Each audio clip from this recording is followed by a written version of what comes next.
नमस्कार, मैं हूं रामकृष्ण शुक्ला और आप देख रहे हैं हमारी खास पेशकश 24 का दंगल किसका होगा मंगल। तो देखिए, लोकसभा चुनाव से पहले मुजफ्फरनगर में भी सियासी बयार बहने लगी है। अपनी मिठास के लिए दुनिया भर में मशहूर इस जिले में चुनावी समीकरण बेहद दिलचस्प हो चले हैं। 2 बार के बीजेपी सांसद संजीव बालियान को टक्कर दे रहे हैं समाजवादी पार्टी के हरेंद्र मलिक। कैसी रहेगी लड़ाई और क्यों है दिलचस्प मोड़ पर आई, खास रिपोर्ट। एक ऐसा शहर जो अपनी मिठास के लिए विश्वविख्यात है, जिसका गुड़ दुनिया के अलग अलग हिस्सों में भेजा जाता है। गुड़ के उस शहर में राजनीतिक दलों का जमावड़ा लग चुका है। सियासी अखाड़ा तैयार है, बस उस पल का है इंतजार जब मुजफ्फरनगर की आवाम अपना भाग्य विधाता तय करेगी। यकीनन तारीख करीब है, लेकिन मुश्किल यही है कि जाटलैंड के नाम से मशहूर इस सीट पर मुंह मीठा करना इस बार आसान नहीं होगा। ऐसा क्यों है, इस रिपोर्ट में ये जानने की कोशिश करेंगे। साथ ही इसका भी पता लगाएंगे कि जिले की आवाम किस पर एतबार करने का मूड बना रही है, या यूं कहें कि मूड बना चुकी है। इस लोकसभा सीट पर करीब 42% सामान्य श्रेणी के वोटर हैं, जबकि 20% मुस्लिम और 12% जाट वोटर हैं। यानी मुस्लिम जाट वोटरों वाले इस बेल्ट में अब रालोद बीजेपी के साथ आ चुकी है। ऐसे में समाजवादी पार्टी को जहां झटका लगा है, तो वहीं एनडीए कहीं ना कहीं यहां पर फ्रंट फुट पर नजर आ रही है। गन्ना और चीनी के लिए विख्यात इस शहर को 2013 में ऐसी नजर लगी कि सांप्रदायिक दंगों की वजह से यह शहर बदनाम हो गया। करीब 8 चीनी मिलों वाले इस जिले में मुस्लिम और जाट वोटरों की तादाद सियासी दलों की राजनीति बनाती और बिगाड़ती है। 2014 और 2019 के लोकसभा चुनाव में बीजेपी ने यहां से जीत दर्ज की थी। पिछले दोनों लोकसभा चुनाव में संजीव बालियान बीजेपी के टिकट पर जीतकर मुजफ्फरनगर लोकसभा सीट से सांसद बने और साथ ही साथ केंद्रीय राज्य मंत्री भी बनाए गए।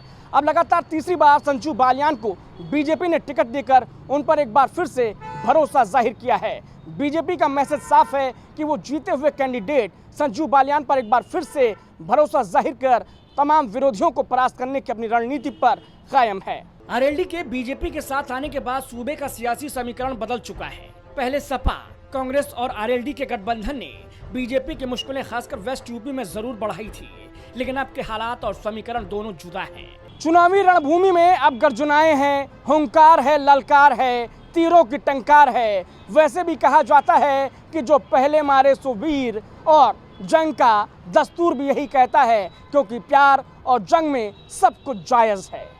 मुजफ्फरनगर वो लोकसभा सीट है जहां की आवाम हर एक पार्टी को मौका देती है। 1999 से लेकर 2009 तक ऐसा ही हुआ, लेकिन 2014 में मोदी की आंधी में सारे विरोधी परास्त हो गए।